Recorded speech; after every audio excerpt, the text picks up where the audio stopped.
Now, it's really hard to know what you're passionate about when you're looking at a blank page going, let's be inspired. Teachers who are in the classroom now, please do reach out and offer to write for Hello World. I know not everyone is lucky enough to have someone as enthusiastic as Sway to support. Not everyone wants to write, but that doesn't mean they don't have something to share. Welcome back to Hello World, a podcast for educators interested in computing and digital making. I'm James Robinson, computing educator and occasional Hello World contributor. And I'm Gemma Coleman. I'm the editor of Hello World magazine. Thank you for inviting me back, James. Thought you'd never ask. Well, it's been a little while. We thought we'd give you another go, Gemma. Do remember that if you have any comments, feedback, questions, fan mail, you can get in touch at helloworld.cc/podcast feedback. For our final episode of this season, we wanted to sit down with some regular Hello World contributors and ask, why should I write for Hello World? Now, Gemma, I think you're well placed to share why you think our listeners and broader community of educators should want to write for Hello World. Why do you think our existing contributors do it? For most people, I think it's as simple as wanting to share a really great idea that they've got with the community. I think over the last few years of working with computing educators, I've learned that they're a pretty friendly bunch and they all know what it's like to be navigating, what's still a newer kind of subject, which perhaps has a bit less support in their school or whatever their context is. So I think that's largely what motivates a lot of our contributors.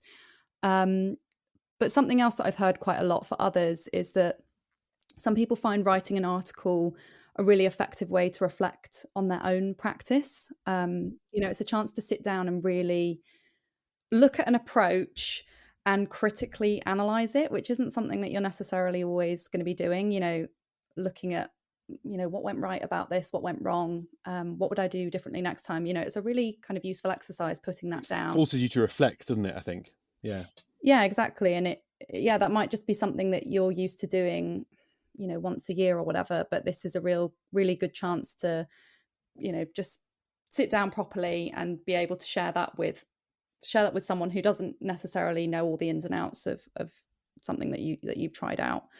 I'm sure having your name and face printed in our world-class magazine doesn't hurt either. No, absolutely. But we have three fantastic guests joining us today who are probably better placed at answering that question. Sway, Josh, and Ben, welcome to the podcast. You all have experience of writing for Hello World, particularly from a primary perspective, which is the theme of our next issue. That wasn't planned at all. So why don't you guys introduce yourselves? Hi, I'm Sway. I was a primary school teacher for almost a decade. I claim the decade, but it's actually rounding up. And I now lead the team at Raspberry Pi on content and training for teachers around the world in computing education. And I also write a lot for Hello World and have done since it started. Hi, I'm Josh. I am a program coordinator at the Raspberry Pi Foundation. I was a primary school teacher for around 4 years, whilst leading computing for 3 of those years. Contributed a few articles now, one upcoming, which we might mention later on as well. Hi, I'm Ben. Like Sway and Josh, I was also a primary school teacher for, in my case, about 8 years. And for most of that time, I was computing coordinator as well. I actually specialised in teaching computing towards the end of my teaching career. I'm a learning manager at Raspberry Pi, so I'm responsible for development of content, so things like lessons, lesson resources, lesson plans, and also online courses as well. Well, welcome all of you, and it sounds like you're all very busy people. So how do you find time to write for the magazine? What is it that's motivating you to continue to write for us? Sway, do you want to start, seeing as you're a super regular contributor? Yes, I mean, I think you suggested about reflection, and I've always felt that was an easy way in to do it. But I think the bigger question is, how do you fit it in your life, particularly when I was still teaching and trying to juggle everything that I was doing? And I I saw it as an opportunity to start a conversation.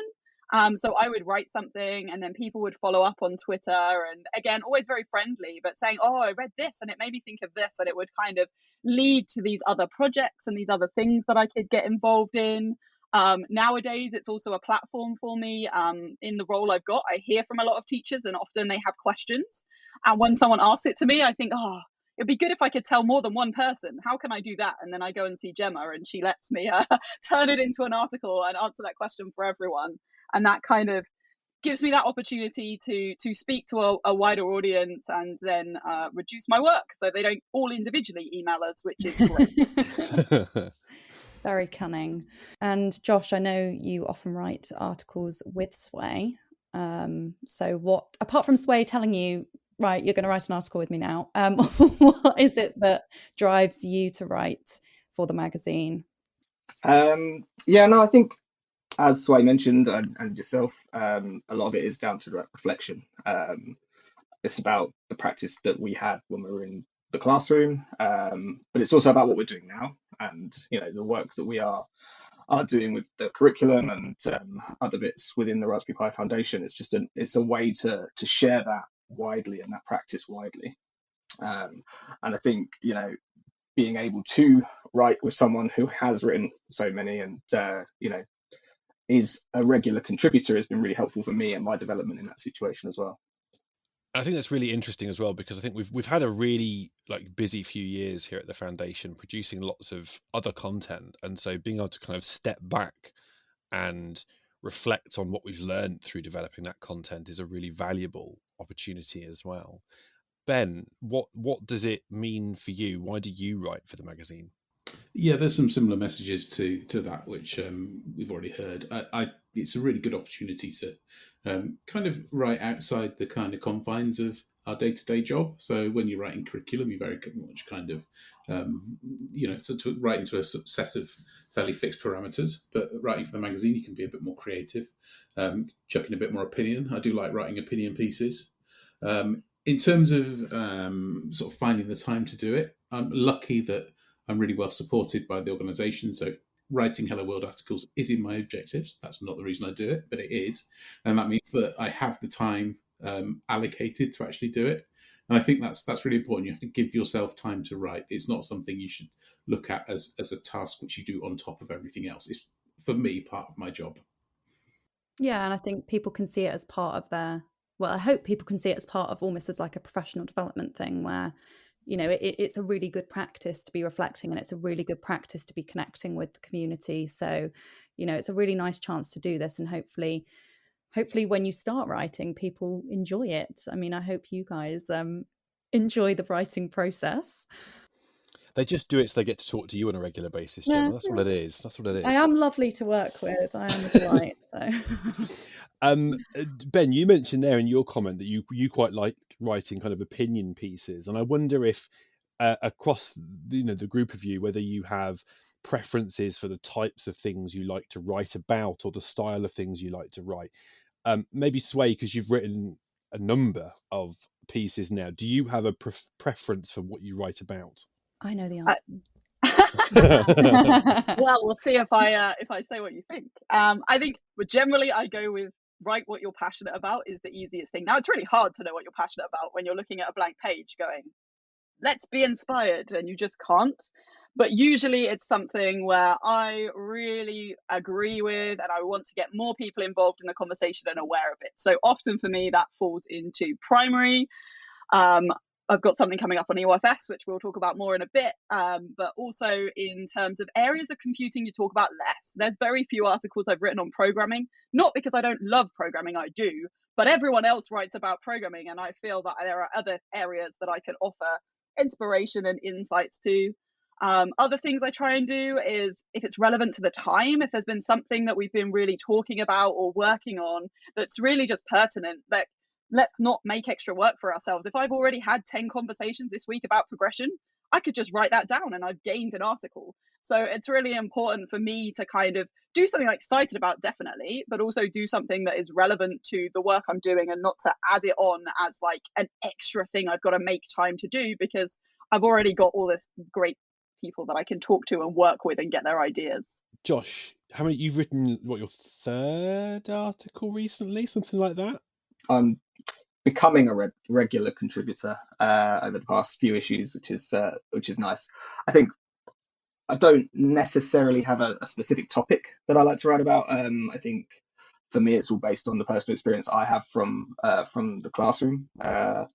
My most recent articles around turning it off and on again was the actual title or something along those lines. And it's just that experience of being in a classroom and having people bug you as the computing lead for had they had questions, or they can't get something to work and they interrupt your lessons a little bit. And I think that sort of motivated me to write a little bit about that, and why turning it off and on again works, and why it should be the first go-to thing you do.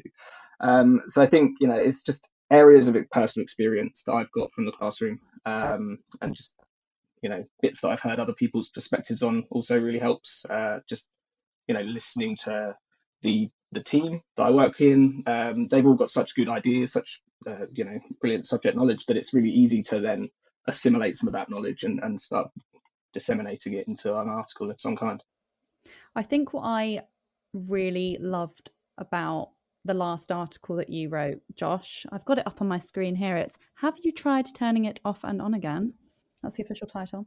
I think what I really enjoyed about that one, the kind of process of working with you on that, is when you initially messaged me about it, you said, "I'm only going to need one page. I'm not really sure how much I've got to say." And then all of a sudden I'm having to cut it down because you've written so much.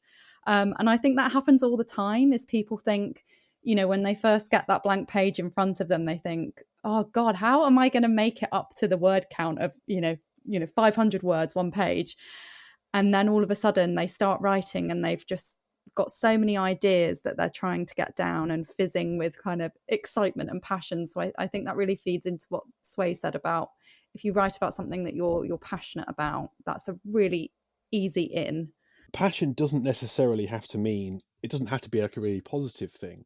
Like you could almost argue that, so Josh's article is almost kind of born out of this is really frustrating, but actually there's a really positive and constructive message in there that actually, and so I think it, like that passion doesn't have to be like, this is really exciting. It could be, I really hate this, and I need to share it with the world. I mean, those are my favourite articles to edit, so yeah. Keep doing that. On that as well, like, when you get really passionate and you do regularly overgo the word limit, that's why Gemma's great, because she can help you with that part. You don't need to spend hours and hours and days of your life trying to get it within the word limit. Like, get there as close as you can and have a conversation. And I think that final bit can be the hardest, where you're like, well, I've got most of it, but trying to work out how to kind of finish it off or form it. And it's really great to have that opportunity. And I don't think it's just available for staff. I'm pretty sure anyone can reach out and be like, this is where I've got to, like, either some guidance on next steps, or where would you take it, or can you help me cut it down, and then have like a bit more of a collaborative process around that. Yeah, I think that's something that I really try and stress, is so many people have wonderful ideas, amazing things that they've done in their classroom that I really would love them to share in an article. And I, sometimes when I approach people, they say, "Oh, but I'm not a writer," or, I'm rubbish with grammar. I wouldn't know how to do that. And, that's not for you to worry about. That's my part of the job. I'll do all the kind of apostrophes and, looking a bit with structure and stuff like that. But the most important thing is that you have the idea, you want to share something, and just reaching out, and we can have an initial chat, a bit like we're having this nice little chat now, and it's just a bit like that. Everyone can be a writer, especially when you are teaching. You're writing all the time. You're writing reports, and you're writing feedback, and you're writing lesson plans. So writing an article is not actually that much more scary, especially when you've got a support system in place with the way that we kind of run that process.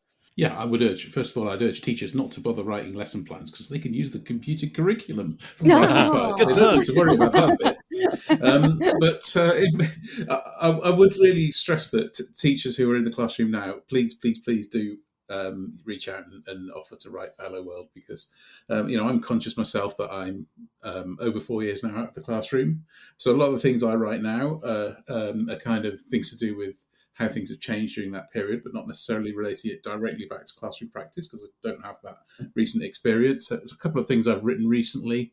One was how cloud computing will sort of reshape the way that we teach networking, because a lot of the stuff now you can't see it. So the physical devices aren't so obvious because they're in a server farm somewhere in the middle of California or something, or wherever. And then also I'm writing a piece for the next issue of Hello World, which is around the reliability of content online. And that's a really kind of quickly shifting subject at the moment, with things like Chat GPT going along, where there's AI generated content, which just makes that whole issue completely different. And as someone who sort of stepped back from the classroom, I can sort of take a wide view on things like that. So yeah, if you are in the classroom, please do write for the magazine.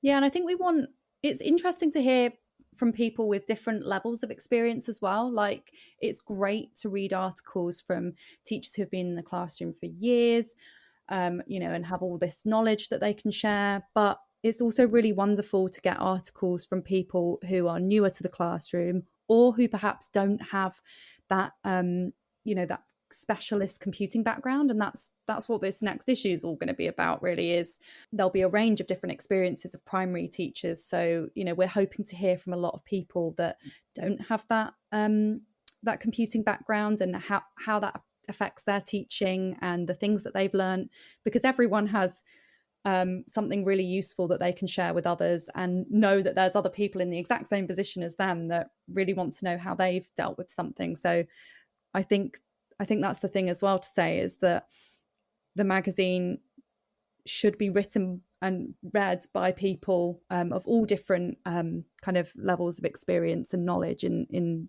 the computing education world. So don't let that put you off if you haven't been in the classroom for years and years.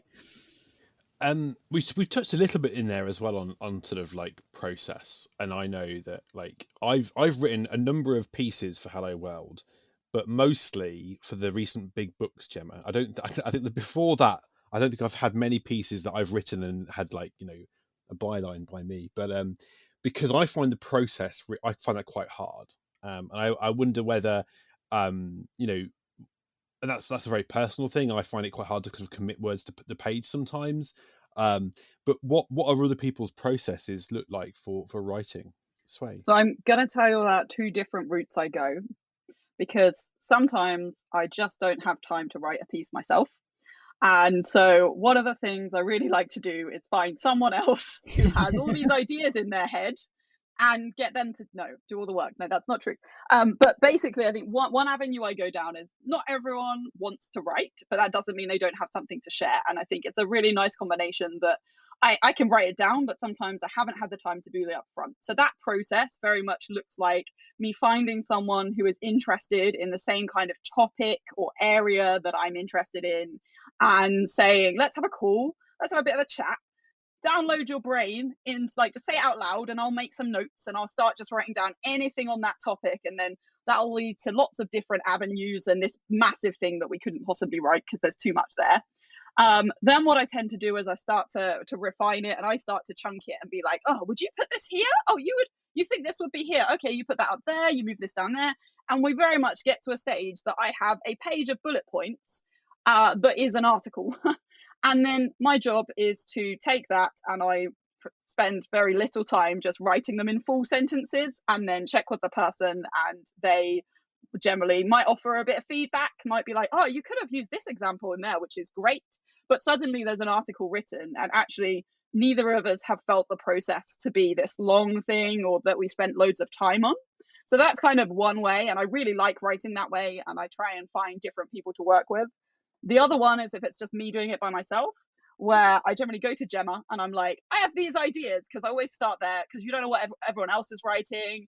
And so I'm like, these are all the cool things I want to write about. Like, which one seems like a good direction for me to start thinking in? And I get to a bit. And then I start with just, what does this mean? And I start putting 4 bullet points in. Like, I've achieved. I've got 4 bullet points, basically nailing it. And then I'll be like, okay, let's put 8. Can we extend that? What's a bit more detail about that thing? What's a bit more detail about that thing?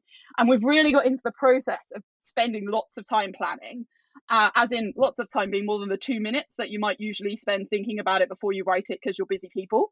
And so maybe 10-15 minutes of just keep adding bullet points with more and more detail, wiggle things around so that they're in nice little chunks, and then you just take each chunk and turn it into one paragraph. And then if you need to go away and come back to it because you've got a pile of books to mark or something, you can go away and come back and just pick the next section and write the next paragraph. And then you do a read through at the end to make sure it's nice and cohesive, and stick your introduction on the top and your conclusion on the end. And without having to go right blank page to written article, you have developed an article. Or at least that's how I work. I don't know if everyone else does it that way, but that works for me. And I also think with that first process that you mentioned, where you're doing it quite collaboratively, even if it doesn't turn out to be an article in the end, you haven't wasted your time there. You've had a really useful chat with someone and you've unpicked some ideas, and maybe it's led to another piece of work completely separate from this. But I don't think time spent, unpicking an approach that you've taken or an idea you have is ever going to be wasted time. It also makes room in your brain for new things, because then you haven't got to remember it all or think about, why did we make this decision? Why did we do it this way? Yeah. It's downloaded to the paper, and then you can add new things to fill up your brain. What about Josh and Ben? Do your processes look the same, wildly different? What does it look like for you? Well, I mean, it's there's similarities, right? I mean, I think we spent a lot of time together as a team thinking about these writing sprints that we have some time to, as Sway was saying, we have some time to plan, 10 or so minutes to really think about what we're going to write, to be really intentional about that. And then we just set off, 40 minutes. We're not doing it together, but we're all doing it sort of roughly around the same time. We've all had that sort of thinking time together. 40 minutes just to write. It doesn't matter what that looks like. It doesn't matter how that comes out. It's just like getting those ideas down on a page in some format. And then sort of thinking about how we move on to edit that in a future sort of time frame. That way, in a similar vein to what Sway was saying, we've taken all of that stuff in our head, we've popped it all on a page, and we can just come back to that and start looking at how that fits together and the cohesiveness around that. And I think for me that's been really, really helpful. That's probably my preferred sort of writing method at this point, because it feels collaborative, but it's not necessarily working directly with somebody else, and I think that's really nice. And it's quick, I guess, as well. It's not taking up a huge amount of your time if you've kind of boxed it to one side. Yeah. I think there's an added thing with the writing sprints that I found as well, is that so we have an allotted time in the calendar, like we all know when that's going to happen, as opposed to like sometime in the future when I've got some spare time. And also there's a friendly accountability, shall we say, in that we all write our own things, but during the same kind of time frame, which just feels that bit that you don't feel like you're completely alone, and you actually don't nudge it along. You're like, you know what, let's spend an hour after we've done this thing and just get some writing down, get it done. And, no one's going to come back and tell you off if you didn't do it, but you just know everyone else is doing it, and it makes you make the time and not prioritize something else. Yeah, and I would stress that if you do this approach, which it also works really well for me, quite often I'd find getting started difficult. But using the sprint approach, the planning stage is really important, and use that time to plan. Inevitably, by the end of that process, I've got the outline of an article done in the first 10 minutes. But yeah, commit to it. So turn off all your notifications, ignore your emails, ignore your Slack or whatever it is you use, and turn your phone off and commit that 40 minutes. Yeah. I'm just imagining you like gazing out to the sea, writing away. Yeah. Ben likes to use an old-fashioned typewriter to draft his articles. Yeah. So commit to it, basically, is the thing. And don't have like massively high expectations about what the first draft is going to be like. It's better to have stuff down on the page than have nothing at all. I kind of differ a little bit to Sway, where I think that for me, I tend to like writing first and then collaborating with others afterwards when I've got something written down. But that's just kind of a personal thing. So I like to get something down before I start talking about it. But yeah, it's a very sort of personal and individual process. But I have found sprints really useful. I think it seems like a process as well that could be relatively easily adapted to a school setting. Taking some time out of a staff meeting or a team meeting to do something that isn't book looks and data and all those kind of things, but to kind of say, actually, like this term, what would you like to reflect on? What could you share? What could you write about? Would be really good. And the other thing to say, I think I was just reflecting as Ben was talking there. I think one of my personal kind of approach to some of this writing is that I'll often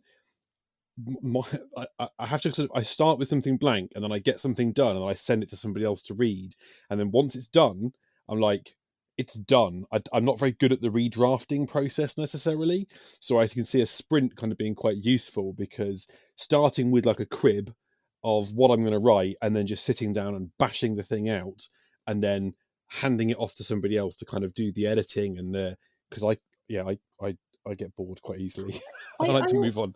I also think that once you've got a first draft, even if that is, bullet points, I feel like you have done most of the work when you've done that first draft. I very rarely do more than one set of kind of feedback. So generally, I will get a first draft in, I'll do my edits and comments, send it back, and then the person works on it, sends it back, and then that's generally it. Because my kind of role in this is that I'll read your first draft, however kind of polished or unpolished that is, and then I will add in all of those kind of comments where I'm saying, can you just expand on this a bit more? Could you give an example here?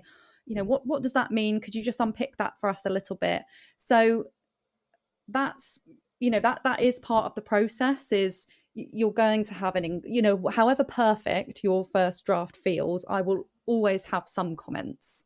So it's never going to be this perfect finished thing once you've just sat down for half an hour, 40 minutes, whatever it is, and written your ideas down. So I always try and urge people, if they're thinking, I've got some ideas down but I'm not quite ready to share it, just share it with me, and I can give a bit of feedback and hope, or give it to a colleague, for example, and get some feedback from them. And if you're having somebody else reading what you're writing, it can just give you that little bit of inspiration. It is all about the process, really. I think that's the reflection kind of part of it, and that's where you reap the benefits of doing something like this.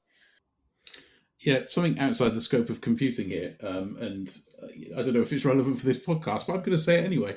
So this has interesting implications on the way we teach writing for young people, because quite often, I can remember when I was in the classroom, this is a really important piece of writing and it's got to be really, really good. And you wonder why children stare at a blank page thinking, I don't know where to start. And maybe we're missing a trick. So, just get some ideas down and then we'll look at the redrafting. Yeah, just a thought. Yeah. No, I totally agree with that. And I do also have a little template that I sometimes share with people that, is a very basic, obviously not all articles are going to work like this, but I have sort of boxes that people can write in that say, right, here's your idea. Now I want you to talk about the benefits of this, the challenges of this, how you overcame this. Now, can you share some top tips? That you can have that can be a very basic sort of outline that generally works for most pieces. So if you've got an idea, but you're not really sure how to structure it and how to get started, you can just get in touch and I can kind of help with that. But that's a really nice way of doing it. Just thinking, what's going to be useful for a reader? I'd probably like to hear what went well, what didn't go so well. What are your tips? Did you use any particularly interesting tools? Those kind of things. And very, very quickly you find that you've got 4 or 5 paragraphs and, you're away. And we've mentioned a couple of times, people can get in touch and they can, work with you, Gemma. But what we probably haven't done is sort of, how do we start this process? If I have an idea, or a teacher listening to this, or someone in our audience listens to this and thinks, I want to write. Where do they start? How do they get in touch? Where do they share their idea? So we've got a lovely little form that you can fill out at helloworld.cc/write for us. It's very quick and easy, and you're not committing yourself to something if you change your mind. But you basically just fill in, your name, how I can get in touch with you, and then what your idea is. And it can be as basic as, I want to write something about my coding club. It can literally be that. And then I can get in touch and say, okay, well, what kind of things are you interested in talking about? And that's how we start a conversation over email.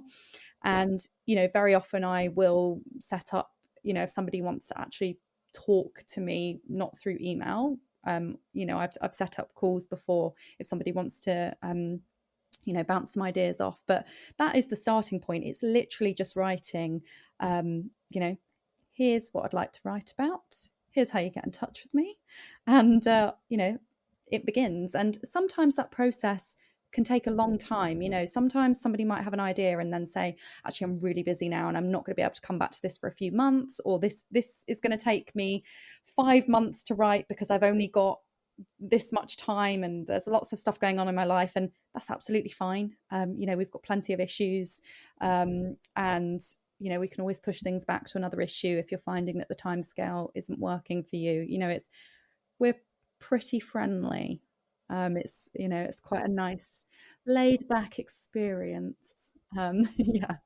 You're all clearly writing or have written lots of content in the past. What are you working on at the moment? What's an article that you're developing for Hello World right now?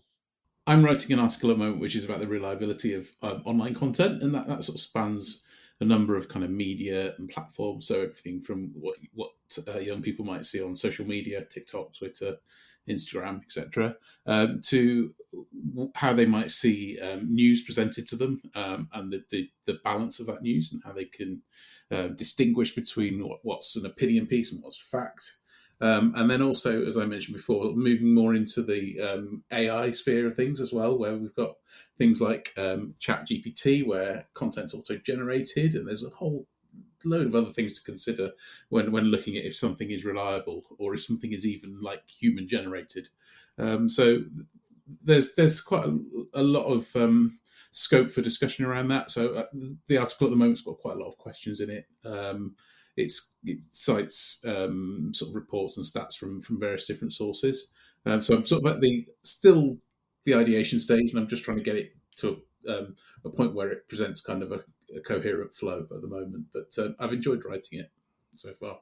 So my article is not that far along, but as I said earlier, it's going to be around EYFS, so the early years foundation stage in primary schools, and how technology can enhance learning and education in an early years setting throughout their curriculum, not in one specific area, supporting kind of the early years framework, but also helping teachers to prepare their learners for when they get to national curriculum computing, because there's quite a big expectation on Key Stage 1 computing, and some of our early years learners have never used technology before. So there's some tips around how to get started, how to make it part of your curriculum, but also how to help with that digital divide that is so prevalent in an early years setting.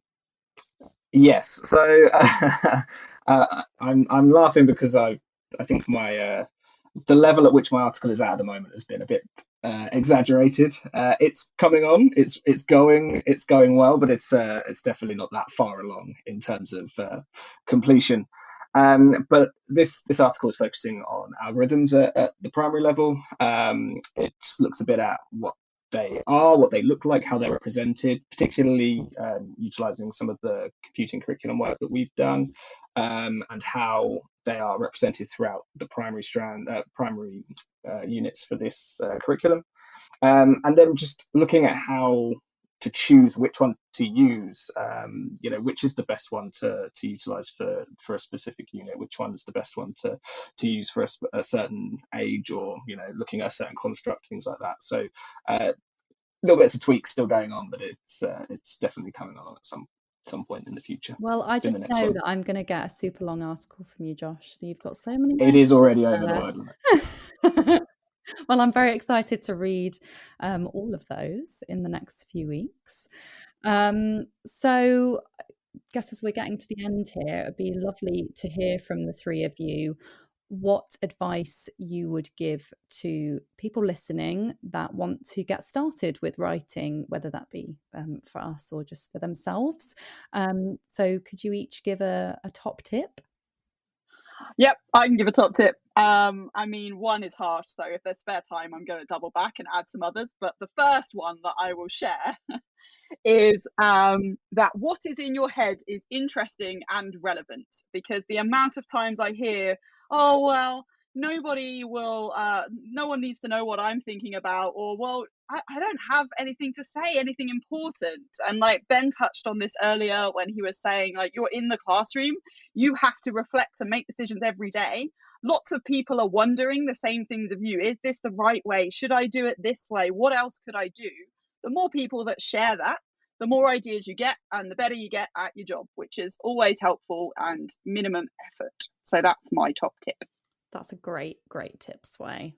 Can anybody top that? I don't know about topping it, but I would say if you've never written an article or for a publication before, don't be afraid to give it a try. The support you'll get from Gemma is like really good, and she's turned around many a disaster that I've submitted to her. So yeah, just give it a go. It's a really sort of collaborative, fun process, and I personally get a lot of satisfaction from seeing things actually published and printed with my name on it. So there's a bit of an ego thing there, but you've got to get something out of it. Exactly. Yeah, for me, I think one piece of advice is just to utilize people around you. Speak to them about what you're trying to get down on the page. Go to them if you've got something to share and share that with them and see what their thoughts are. I know not everyone is lucky enough to have someone as enthusiastic as Sway to support, but it is, just use the people around you to get that information that you need to either to help you write more, to help you write less, or in between. So definitely utilize people around you to support you with it. And Sway, you mentioned you had more. I'm going to give you one bonus piece of advice purely because you'll make my life hell otherwise. I know. See, you've got Josh telling you that I'm a great person and James telling you I'm a horrible person, so you can make up your mind. Read all my articles, see if you can tell from that. So Josh has already done one of mine, so that's my bonus one, is collaborate at any stage. That would be great. My other one is 2 birds with 1 stone, which obviously is an idiom, but it's really hard to make time in your life, no matter what you do, but particularly as a teacher. So as much as you can do to make it relevant to the setting and the work you're already doing. If you are already trying something new and you need to feed back to leadership about how something's gone, if you are already in a subject network and you've got a few schools that are trying something, you're already doing the work.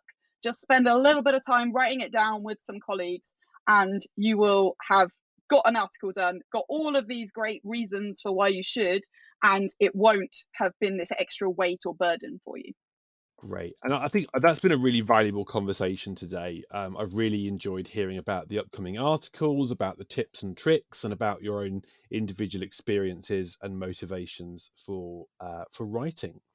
So if you're listening, have a question or a comment for us about our discussion today, then you can email us via podcast@helloworld.cc, or you can tweet us at helloworld_edu.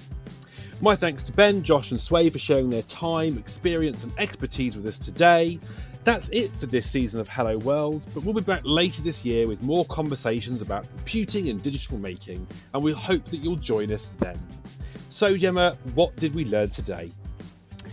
I've learned that I probably need to rope you into writing a few more articles, James. It seems that you've been hiding from me. So no more excuses. You've got so many tips. And I've learned that I can just get Sway to do it.